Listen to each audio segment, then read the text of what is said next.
Hello everyone, welcome back to Shajil sir classes. क्या हाल चाल हैं आप लोगों के? मुझे पूरी उम्मीद है यार बढ़िया होगे और जो अब तक पढ़ाया है वो सब आपने पढ़ ही लिया होगा। हम लोग डिस्कस कर रहे थे एस ब्लॉक एलिमेंट और अब तक एस ब्लॉक के कितने लेक्चर हो गए जल्दी बताओ। अब तक हमारे एस ब्लॉक के 2 लेक्चर हो चुके हैं। आज हमारा लेक्चर नंबर 3 है। जैसे कि आप देख रहे हैं, आज हम पढ़ेंगे कुछ chemical properties of alkali metal and alkaline earth metal. ठीक है बेटा, तो चलो स्टार्ट करते हैं। सबसे पहला जो टॉपिक है हमारा वो है हमारा रिड्यूसिंग नेचर। सबसे पहले आप समझे कि रिड्यूसिंग नेचर का मतलब क्या होता है। जब भी आपसे बोला जाए रिड्यूसिंग नेचर या रिड्यूसिंग कैरेक्टर, इसका मतलब क्या है? बात हो रही है आपकी, बात किसकी हो रही है बेटा? बात हो रही है आपकी किसकी? रिड्यूसिंग एजेंट की। आप ये समझ जाओ अगर कि रिड्यूसिंग एजेंट क्या होते हैं तो रिड्यूसिंग नेचर भी क्लियर हो जाएगा, रिड्यूसिंग कैरेक्टर भी क्लियर हो जाएगा। समझो ध्यान से, मेरे पास यहां पर कोई मेटल है, ये सोडियम। हमें क्या करना है? हमें सोडियम में से इलेक्ट्रॉन निकालना है। जब भी हम इलेक्ट्रॉन निकालते हैं तो हमें क्या करना पड़ता है बेटा, जल्दी बताओ। हमें जब भी इलेक्ट्रॉन निकालना है तो हमें उसको देनी पड़ेगी आयनाइजेशन एंथैल्पी। ये हो गई आपकी आयनाइजेशन एंथैल्पी। अब इस पूरे प्रोसेस में आप देखें, यहाँ पर सोडियम पे कितना था? 0 था। यहाँ पर सोडियम पे कितना है? +1। तो बताओ ऑक्सीडेशन नंबर इंक्रीज हुआ या डिक्रीज? जल्दी बोलो बेटा। यहाँ पर हमने देखा ऑक्सीडेशन स्टेट इंक्रीज। ये बात समझ में आई सबके? और इंक्रीज इन ऑक्सीडेशन नंबर क्या होता है? जल्दी बोलो।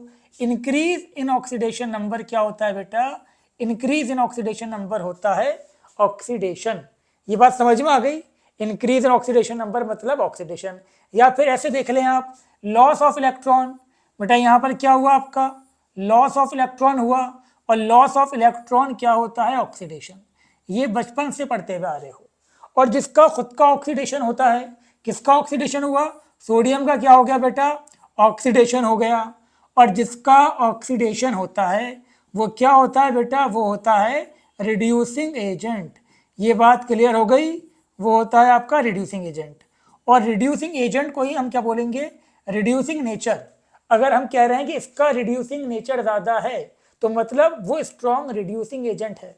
हम कह रहे हैं कि इसका रिड्यूसिंग करेक्टर ज़्यादा है तो मतलब स्ट्रॉन्ग रिड्यूसिंग एजेंट है। हमने कहा कि रिड्यूसिंग नेचर कम है या रिड्यूसिंग नेचर डिक्रीज हो रहा है तो मतलब रिड्यूसिंग, वो वीक रिड्यूसिंग एजेंट है और आपकी टेंडेंसी डिक्रीज हो रही है। बात समझ में आ गई? रिड्यूसिंग एजेंट को हम क्या बोल सकते हैं? रिड्यूसिंग, इसको हम बोल सकते हैं बेटा रिड्यूसिंग नेचर। बात क्लियर हो गई? पूछा जाए कि कौन सा किसका रिड्यूसिंग नेचर होगा तो जो रिड्यूसिंग एजेंट होगा उसी का रिड्यूसिंग नेचर होगा।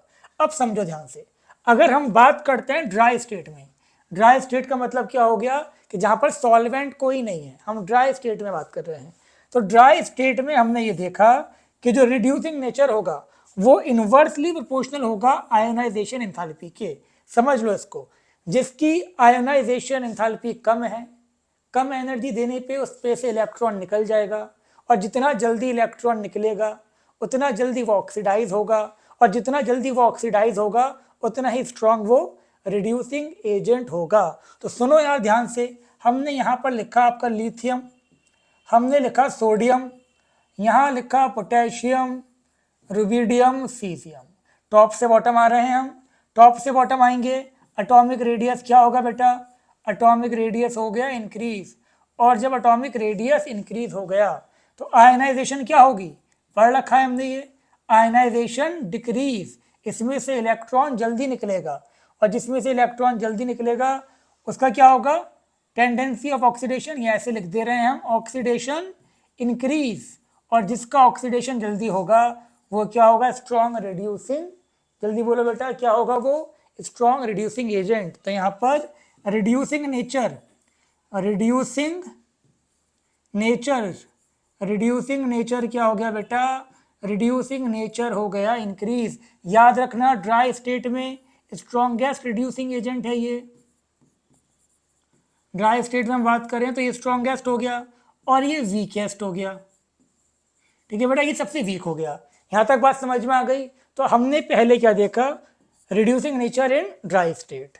अब सेकंड इसके अंदर बेटा आता है reducing nature in aqueous solution. ये बहुत ज़्यादा इंपॉर्टेंट है, इसको समझना।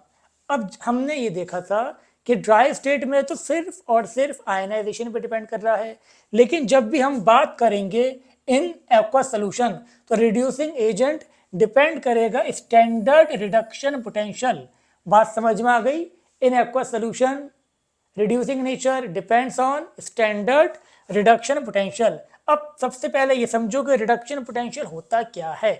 सुनो ध्यान से, रिडक्शन पोटेंशियल पावर है, एक वैल्यू है, एक नंबर है जिसका रिडक्शन पोटेंशियल ज़्यादा होगा, मतलब उसका खुद का रिडक्शन होगा। आई बात समझ में? जिसका रिडक्शन पोटेंशियल पॉजिटिव आएगा उसका रिडक्शन होगा, और जिसका खुद का रिडक्शन होता है वो क्या होता है बेटा? आकाश जल्दी बोल बेटा।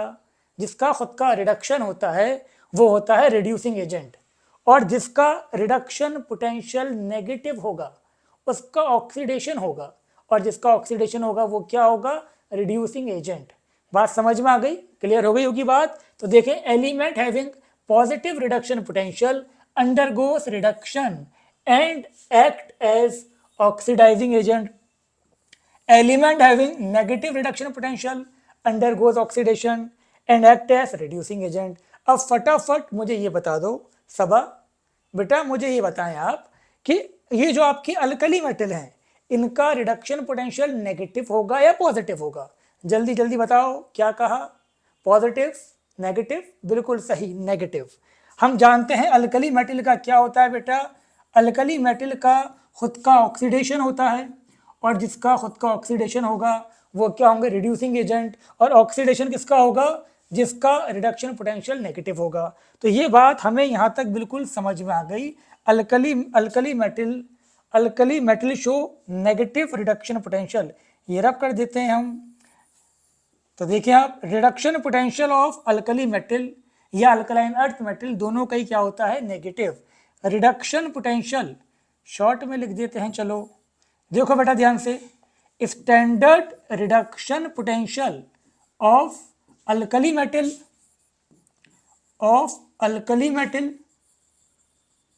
एंड अल्कलाइन अर्थ मेटल क्या होगा बेटा? Alkaline earth metal if negative. ये बात समझ में आ गई सबके? अल्कली मेटल का और अल्कलाइन अर्थ मेटल का स्टैंडर्ड रिडक्शन पोटेंशियल नेगेटिव होगा। क्लियर है? अब देखो ध्यान से, अब हमें ये भी पता है कि जितना ज़्यादा नेगेटिव होगा उतना ही स्ट्रॉन्ग क्या होगा? वो आपका रिड्यूसिंग एजेंट। तो देखो ध्यान से, जो आपका रिड्यूसिंग नेचर जो है बेटा वो आपका इन्वर्सली प्रोपोर्शनल है स्टैंडर्ड रिडक्शन पोटेंशियल के। जिसका रिडक्शन पोटेंशियल जितना कम, दोबारा सुनो, जिसका रिडक्शन पोटेंशियल जितना कम, जितना ज़्यादा नेगेटिव, वो उतना ही स्ट्रॉन्ग क्या होगा? रिड्यूसिंग एजेंट या रिड्यूसिंग नेचर। क्लियर हो गई यहाँ तक बात? चलो अच्छी बात है। अब देखो ध्यान से, अब बात ये आती है कि सर आपने ये तो बता दिया कि रिडक्शन पोटेंशियल पे डिपेंड करता है, हम रिडक्शन पोटेंशियल निकालेंगे कैसे? रिडक्शन पोटेंशियल किस चीज़ पे डिपेंड करता है? तो सुन लो ध्यान से बेटा, अगर ड्राई स्टेट पे हम बात करते थे तो रिड्यूसिंग नेचर डिपेंड करता था सिर्फ और सिर्फ आयनाइजेशन पर, लेकिन जब हम एक्वस स्टेट में बात करेंगे तो वो डिपेंड करता है रिडक्शन पोटेंशियल के ऊपर। और रिडक्शन पोटेंशियल क्या है समझो ज़रा। Reduction potential is the sum of sublimation enthalpy, ionisation enthalpy and hydration enthalpy. इन तीनों एनर्जी को मिला दो, इन तीनों एनर्जी को ऐड करने पर जो रिजल्टेंट वैल्यू आती है उसको हम क्या बोलते हैं? Standard reduction potential. मतलब standard reduction potential sublimation enthalpy plus ionisation plus hydration. समझो ध्यान से, मेरे पास क्या है बेटा? मेरे पास यहाँ पर एक मेटल है, कोई भी मेटल है जो सॉलिड स्टेट में है, ठीक है। अब मैंने क्या करा? मैंने इसको क्या करा बेटा? इसको कन्वर्ट करा मैंने इसकी गैसियस फॉर्म में।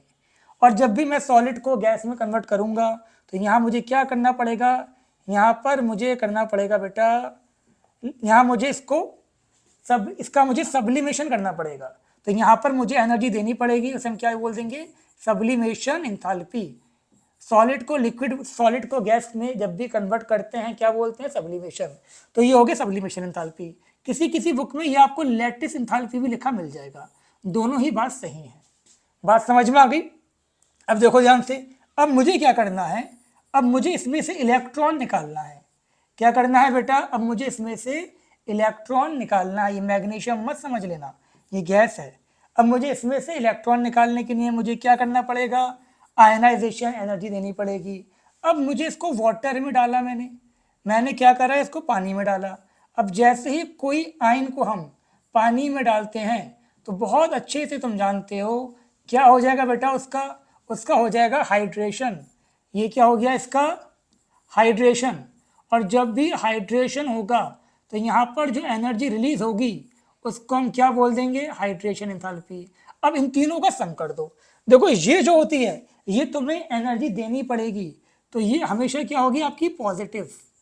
ये भी क्या होगी बेटा आपकी, हमेशा पॉजिटिव। जब भी इलेक्ट्रॉन निकालना है तो एनर्जी देनी पड़ेगी।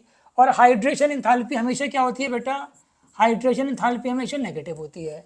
तो याद रखना हाइड्रेशन एंथैल्पी क्या होगी, हमेशा नेगेटिव। इन तीनों पे ही डिपेंड करता है आपका स्टैंडर्ड रिडक्शन पोटेंशियल।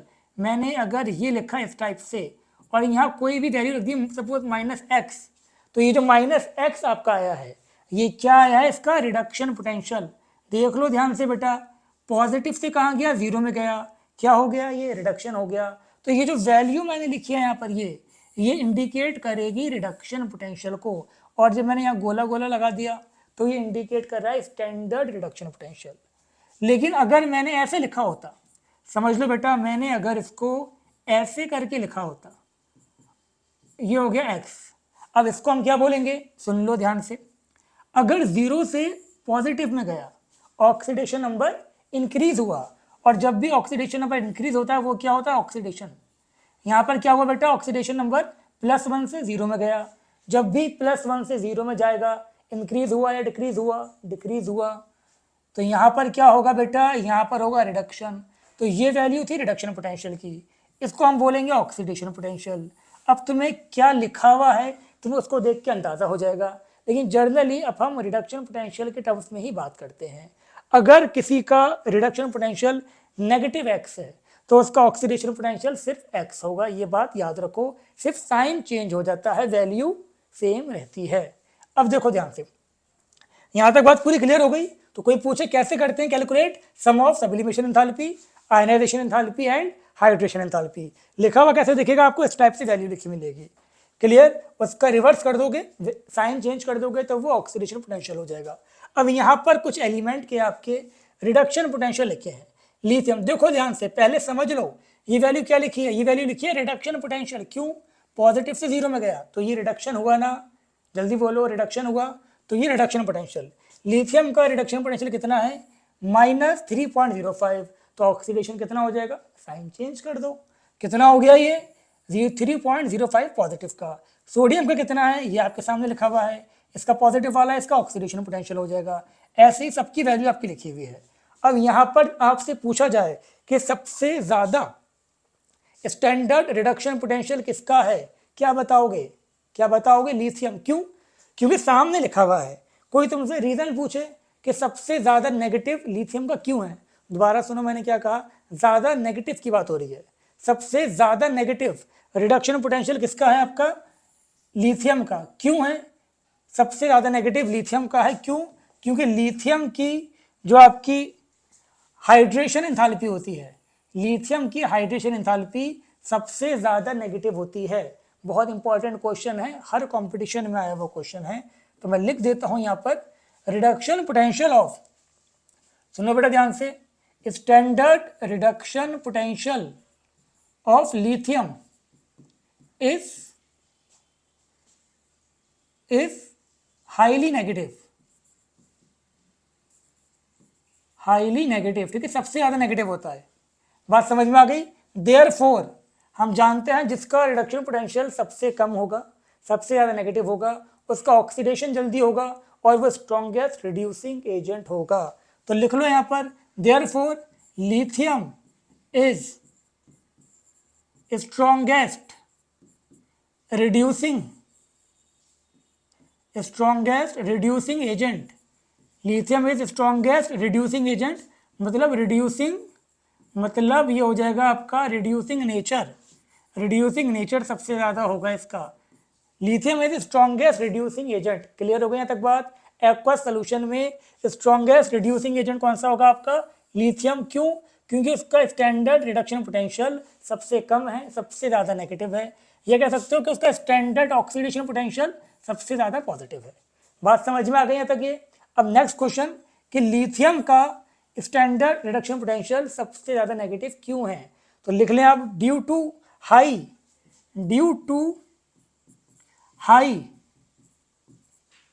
हाईएस्ट कर दो, highest negative hydration enthalpy, due to highest negative hydration enthalpy lithium has highest negative standard reduction potential। बात समझ में आ गई बेटा? बहुत इंपॉर्टेंट था, दोनों क्वेश्चन कंपटीशन में आए हुए हैं। वैल्यू याद करो ना करो फर्क नहीं पड़ता, लेकिन ये ध्यान रखो हाईएस्ट किसका है, हाईएस्ट आपका किसका है बेटा? कोई पूछ ले कि हाईएस्ट रिडक्शन पोटेंशियल किसका था इसके अंदर, हाईएस्ट स्टैंडर्ड रिडक्शन पोटेंशियल किसका था? लिथियम का। तो मतलब ये स्ट्रॉन्गेस्ट रिड्यूसिंग एजेंट है। और लोएस्ट किसका है बेटा? लोएस्ट भी पूछा गया है। लोएस्ट स्टैंडर्ड रिडक्शन पोटेंशियल किसका है आपका? सोडियम का। दोनों इंपॉर्टेंट क्वेश्चन हैं। तो बात समझ में आ गई। अब दोबारा कंपेयर कर लो जरा। जब हम बात करते हैं बेटा, जब हम बात करेंगे ड्राई स्टेट में, जब हम ड्राई स्टेट में बात करेंगे तो ड्राई स्टेट में सबसे स्ट्रॉन्ग रिड्यूसिंग एजेंट कौन सा था? सीजियम था। सबसे वीक कौन सा था? लिथियम था। अगर ड्राई स्टेट में बात होगी, और ड्राई स्टेट में बात सिर्फ तब होगी जब बोला जाएगा। अगर ड्राई स्टेट नहीं बोला जा रहा आपसे, अगर आपसे ड्राई स्टेट नहीं बोला जा रहा बेटा, तो बात किस में होगी आपकी? बात होगी एक्वा सोल्यूशन में। तो सबसे एक्वा सोल्यूशन में स्ट्रॉन्गेस्ट रिड्यूसिंग एजेंट लिथियम और वीकेस्ट कौन सा है? सोडियम। याद रखना ये। क्यों? क्योंकि इसका रिडक्शन पोटेंशियल सबसे ज़्यादा था, सबसे ज़्यादा नेगेटिव था, और इसका क्या हो गया आपका? हाईएस्ट नेगेटिव लगा लो बेटा, हाईएस्ट नेगेटिव रिडक्शन पोटेंशियल। और इसका क्या होगा आपका? Lowest negative reduction potential. बात समझ में आ गई यहाँ तक? क्लियर हो गई यहाँ तक बात? कोई डाउट तो नहीं किसी को? तो चलो आगे बढ़ते हैं। अब देखो यहाँ पर, ये आपका आ गया अल्कलाइन अर्थ मेटल। तो यहाँ पर हमने देखा अल्कलाइन अर्थ मेटल में अगर हम ड्राई स्टेट में बात करेंगे, अगर हम बात करते हैं बेटा ड्राई स्टेट में, इन ड्राई स्टेट में मुझे पता है कि जो आपका रिड्यूसिंग नेचर है, जो रिड्यूसिंग नेचर है वो इन्वर्सली प्रोपोर्शनल है किसके?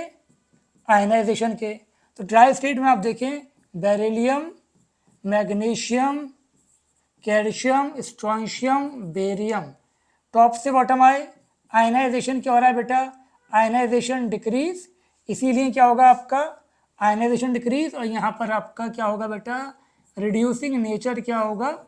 इंक्रीज होगा। बात समझ में आ गई यहाँ तक ये? चलो अच्छी बात है। अब देखो in aqueous solution, in aqueous solution में देखो बेटा, एक्वस सोल्यूशन का ऑर्डर भी वही है। एक्वस सोल्यूशन में भी सेम ड्राई स्टेट वाला है। तो यहाँ पर क्या होगा आपका? बेटा, मांगे, कार, स्कूटर, बाप, राजी। अब यहाँ पर देखो, यहाँ पर भी क्या हो रहा है आपका? Standard reduction potential. अगर नेगेटिव लगाओगे तो देखो नेगेटिव स्टैंडर्ड रिडक्शन पोटेंशियल क्या हो रहा है आपका? डिक्रीज। सबसे ज़्यादा नेगेटिव किसका है? इसका है सबसे ज़्यादा नेगेटिव। देखो ध्यान से हम बात करें यहाँ पर, देखें negative standard reduction potential increase. इसीलिए क्या होगा यहाँ पर आपका? रिड्यूसिंग नेचर क्या हो गया आपका? रिड्यूसिंग नेचर भी क्या हो गया? इंक्रीज। तो बात समझ में आ गई। तो यहाँ ध्यान से देखो, यहाँ पर बेरिलियम का स्टैंडर्ड रिडक्शन पोटेंशियल कम नेगेटिव है, इसका ज़्यादा नेगेटिव है। क्लियर हो गई यहाँ तक बात? अब इसको समझ लो ध्यान से। जबकि मुझे पता है कि बेरिलियम की हाइड्रेशन एंथैल्पी सबसे ज़्यादा नेगेटिव होती है, इन सब के अंदर बेरिलियम की हाइड्रेशन एंथैल्पी सबसे ज़्यादा नेगेटिव होती है, फिर भी इसका रिडक्शन पोटेंशियल सबसे ज़्यादा नेगेटिव नहीं है। क्यों नहीं है? Due to high lattice enthalpy, या कह सकते हो हाई सब्लिमेशन इंथैल्पी और हाई आयनाइजेशन इंथैल्पी। ठीक है, तो सुनो ध्यान से यहाँ पर,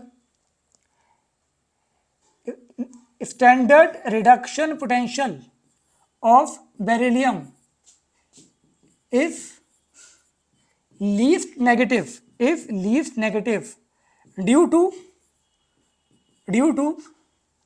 high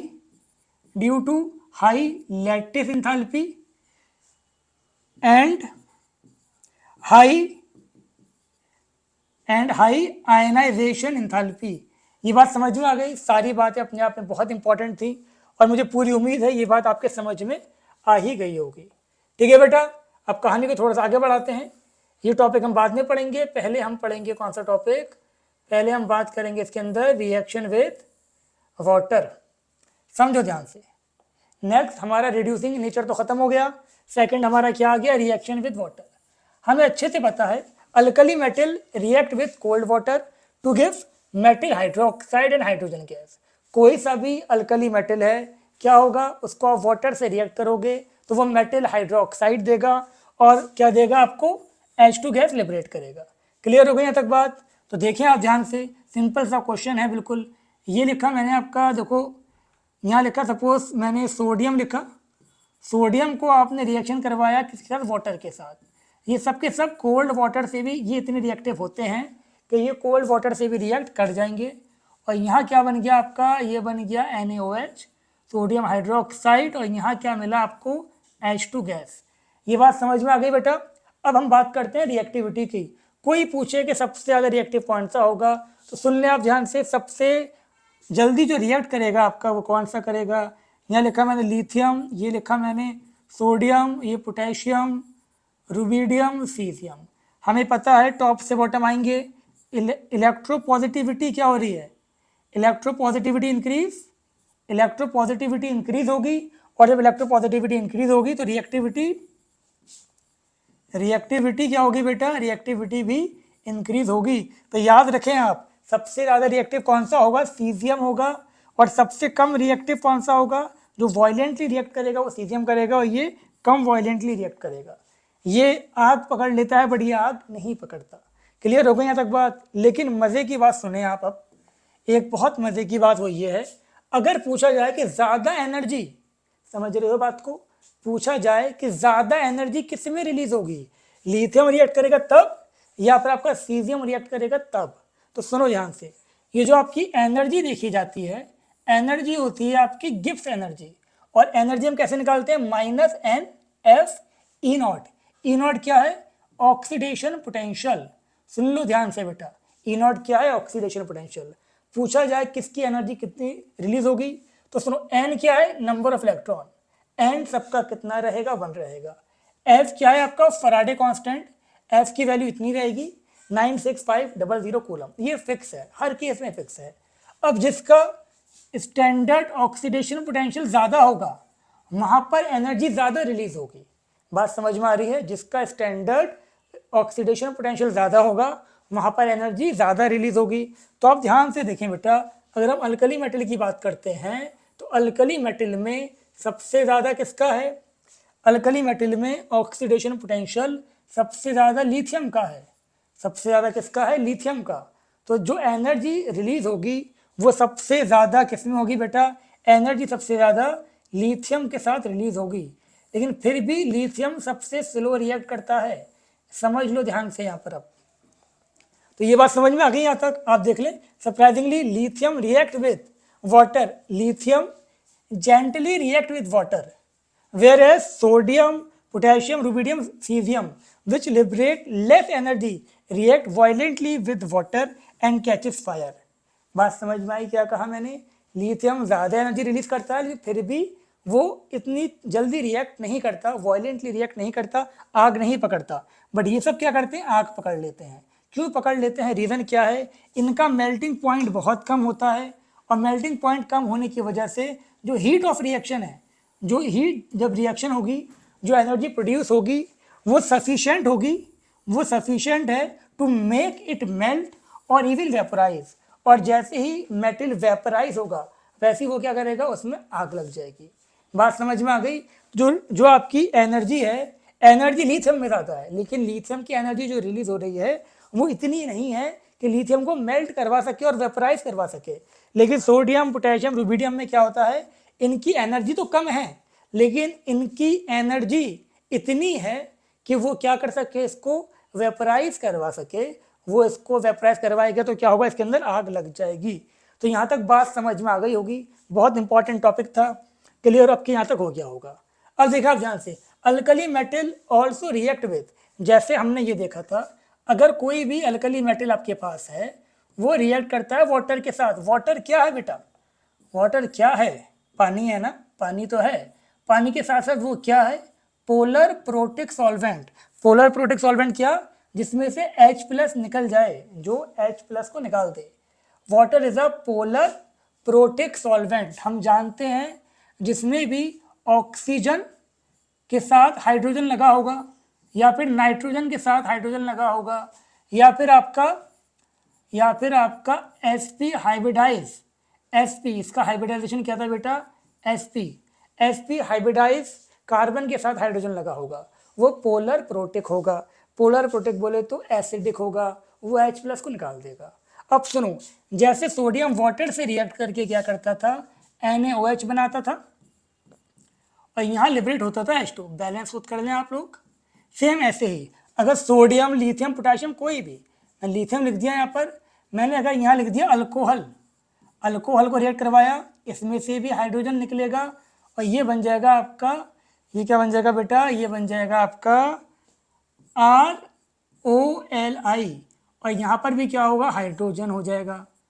क्लियर हो गई यहाँ तक बात। ऐसे मैंने सोडियम लिया, सोडियम को रिएक्ट करवाया मैंने अगर NH3 के साथ, अभी क्या कहा मैंने, ये भी पोलर प्रोटिक है, तो यहाँ से भी H निकलेगा, तो ये बन जाएगा आपका H2 गैस।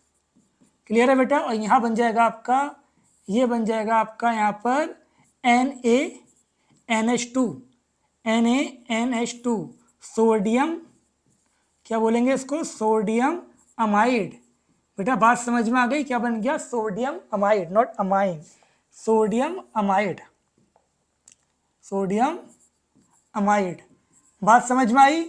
ये सोडियम हो, पोटेशियम हो, रुबिडियम हो, सीजियम हो, ये सब क्या करेंगे, सोडियम अमाइड बनाएंगे। लेकिन अगर लिथियम मिल गया यहाँ पर, लिथियम को जब आप NH3 से करेंगे, ड्राई NH3 गैस की बात हो रही है बेटा, ये सब आपने क्या करा, गैस में हो या सॉल्वेंट में, दोनों में हम बात करते हैं अभी। देखो यहाँ पर ध्यान से, हमने क्या लिया यहाँ पर बेटा, NH3 लिया।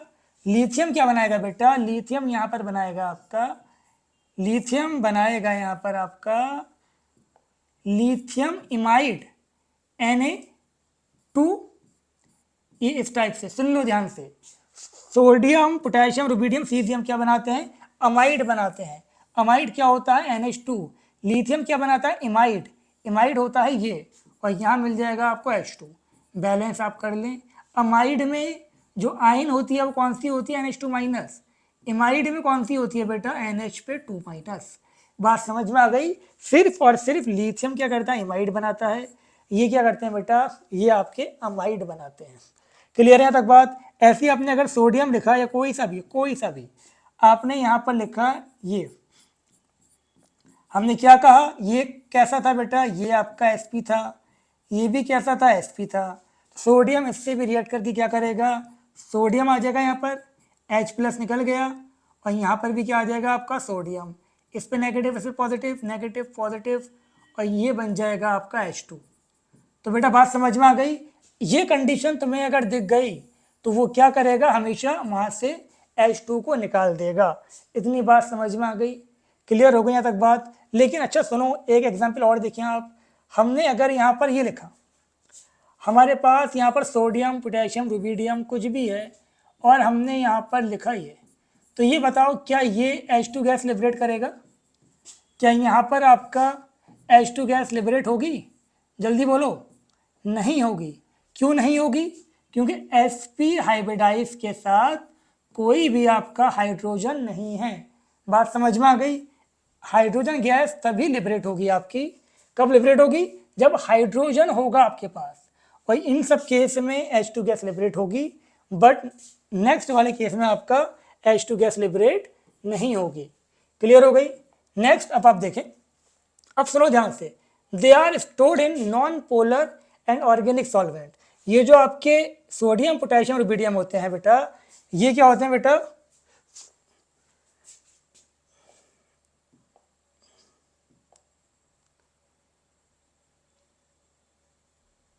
क्लियर हो गया तक बात। इसको दोबारा देख लो, alkali metal also react with other polar protic solvent to liberate hydrogen, therefore they do not kept in water and other polar protic solvent.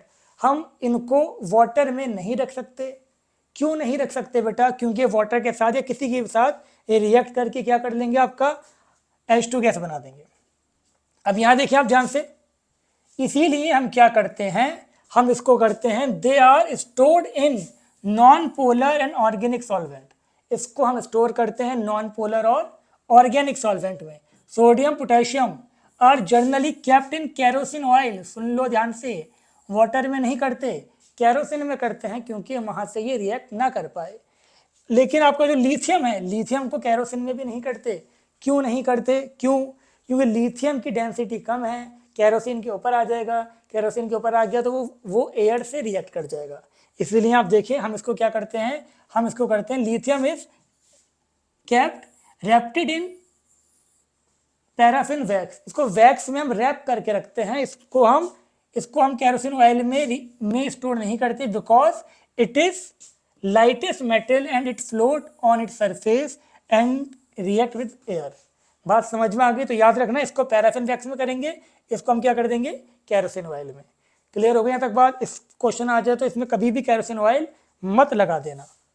Clear हो गई बेटा यहाँ तक बात? नेक्स्ट हम बात करते हैं reaction of alkaline earth metal with water.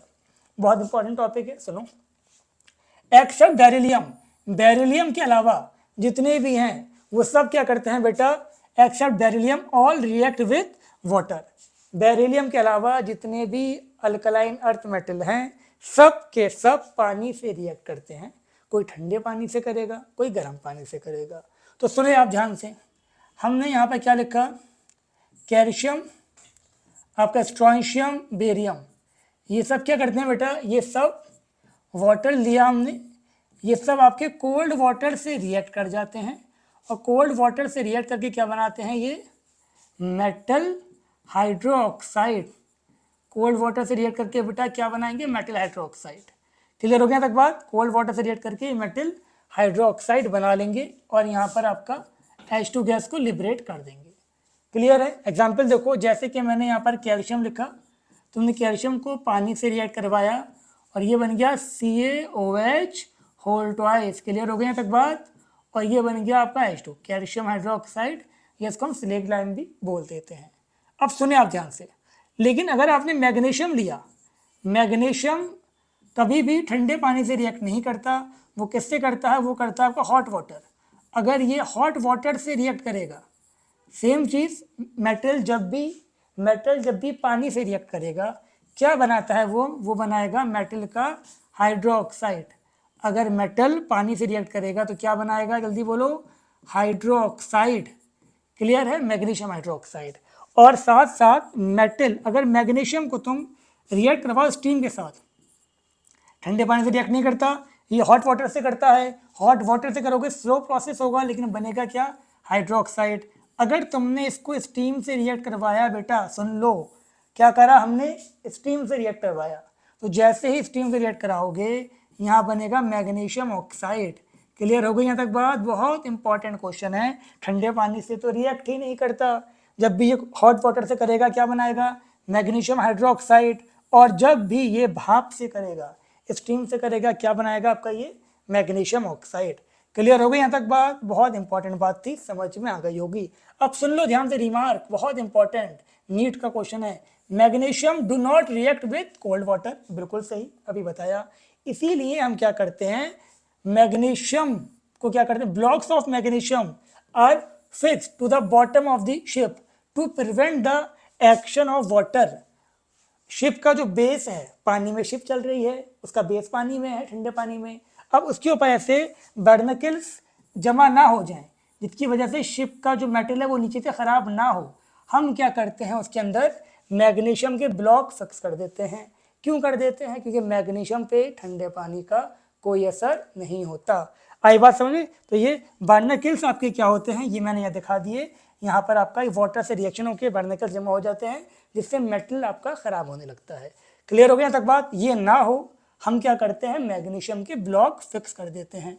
अब सुनो, एक तो तरीका ये था, लेकिन the most convenient method to protect the bottom of the ship made up of iron by white tin plating which prevent the building up of barnacles। बात समझ में आ गई तक ये? अगर ये ऑप्शन में नहीं है तो ये लगा दो, अगर दोनों ऑप्शन में है तो क्या लगाओगे बेटा? टिन प्लेटिंग, और ख़ास तौर से आयरन बोल दिया गया तो आप टिन प्लेटिंग लगाओगे अगर ऑप्शन में है, नहीं है तो मैग्नीशियम के ब्लॉक्स लगा देना। बात समझ में आ गई? नीट का क्वेश्चन था, बहुत इंपॉर्टेंट, बहुत ज़्यादा इंपॉर्टेंट क्वेश्चन था। अगली कहानी देखो आप। अब normally beryllium do not react with water और स्टीम, अभी बताया था, कुछ नया तो है नहीं। बेरिलियम ना तो वाटर से रिएक्ट करेगा, ना ठंडा, ना गर्म, ना स्टीम से करेगा नॉर्मली। लेकिन क्यों नहीं करेगा ये भी देख लो। Because of its small size, high electropositivity, high ionisation enthalpy, low high electropositivity, बेटा ये इलेक्ट्रोनेगेटिविटी कर देना, high electronegativity and low electropositivity, ये इलेक्ट्रोनेगेटिविटी होगा, ठीक है बेटा, सही कर लेना इसको। हाई इलेक्ट्रोनेगेटिविटी एंड आपका high ionisation enthalpy and low electropositivity. उम्मीद करता हूँ बात समझ में आ गई होगी। बट हर जगह इफ एंड बट तो आ ही जाता है। But it react with steam at high temperature, कितना हाई? 700 degree Celsius. ये 700 डिग्री सेल्सियस पे रिएक्ट करता है टू गिव BeO। ये स्टीम के साथ इतने टेम्परेचर भी याद रखना बेटा, पूछा जा सकता है।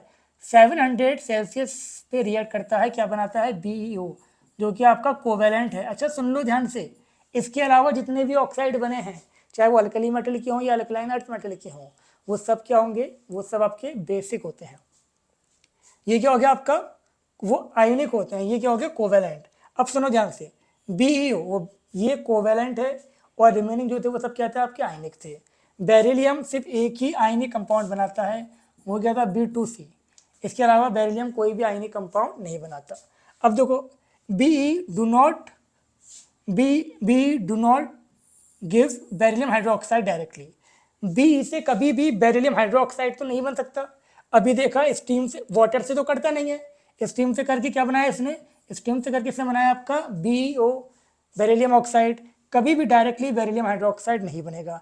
लेकिन वही बात, हर बात में but, beryllium hydroxide is produce as the by product in the extraction of metal, in the extraction of beryllium from its oxide। Oxide से जब भी, नॉट ओर, बेरिलियम की ओर से जब भी आप बेरिलियम को निकालते हैं तो उसका एक साइड प्रोडक्ट बनता है। वो साइड प्रोडक्ट क्या है बेटा? Beryllium hydroxide. बहुत इंपॉर्टेंट पॉइंट ये भी था, बहुत इंपॉर्टेंट पॉइंट ये भी था। बेरिलियम ऑक्साइड तो बना देगा कुछ ना कुछ करके, बट कभी भी डायरेक्टली बेरिलियम हाइड्रोक्साइड नहीं बनाएगा। ओवर में से जब बेरिलियम का एक्सट्रैक्शन करोगे तभी आपको ये मिलेगा। और ये क्या होगा बेटा? ये होगा आपका, ये होगा एम्फोटेरिक। सुन लो ध्यान से, hydroxide of all alkaline earth metal are basic except this. ये जो हाइड्रोक्साइड है ये एम्फोटेरिक है, और जितने भी हैं सब बेसिक है, चाहे वो अल्कली मेटल के हों या वो अल्कलाइन अर्थ मेटल के हों, वो सब क्या थे? आपके बेसिक थे। फॉर एग्जाम्पल जैसे मैंने यहाँ पर लिखा CaOH होल ट्वाइस, तुमने क्या करा? इसको HCl से रिएक्ट करवाया, क्या बनेगा बेटा? यहाँ पर ये बनेगा CaCl2 और ये बन जाएगा आपका H2O, ठीक है ना बेटा? ये एसिड था, ये एसिड था, तो इसका मतलब यहाँ पर ये क्या था? आपका बेसिक था। तुमने यहाँ पर लिखा CaOH होल ट्वाइस और तुमने इसको रिएक्ट करवाया किसके साथ? NaOH के साथ। तुम चाहो कि रिएक्ट कर जाए, नो रिएक्शन, ठीक है बेटा? ये रिएक्ट नहीं करेगा, ये सिर्फ और सिर्फ एसिड के साथ रिएक्ट करेगा, बेस के साथ रिएक्ट नहीं करेगा। बहुत इंपॉर्टेंट बात थी, समझ में आ गई होगी। नेक्स्ट कहानी पे आते हैं हम। देखो बेटा ध्यान से, लेकिन अगर आपने ये लिखा beryllium hydroxide BeOH whole twice, आपने इसको एसिड से रिएक्ट करवाया, वाटर के साथ रिएक्ट करेगा ये, तो ये एसिड से भी रिएक्ट करेगा, एसिड से रिएक्ट करके ये बनाएगा आपका BeOH का होल 4 और ये बना देगा Cl2, एक कॉम्प्लेक्स सॉल्ट बना देगा। बात समझ में आ गई यहाँ तक ये? तो ये इससे रिएक्ट करेगा, ये एसिड से रिएक्ट कर गया, ये एम्फोटेरिक था और हम जानते हैं जो एम्फोटेरिक होता है वो बेटा बेस से भी तो रिएक्ट करेगा। अब ये बेस से जब रिएक्ट करेगा तो ये बना देगा आपका, ये बना देगा BaOH होल 4, ये आपका ये बना देगा। तो बात समझ में आपके आ गई होगी, एसिड से भी रिएक्ट करेगा ये और ये आपका बेस से भी रिएक्ट करेगा, इसीलिए ये क्या था आपका, ये था एम्फोटेरिक। तो उम्मीद करता हूँ ये पूरा टॉपिक आपके समझ में आ गया होगा। दो इंपॉर्टेंट प्रॉपर्टी हमने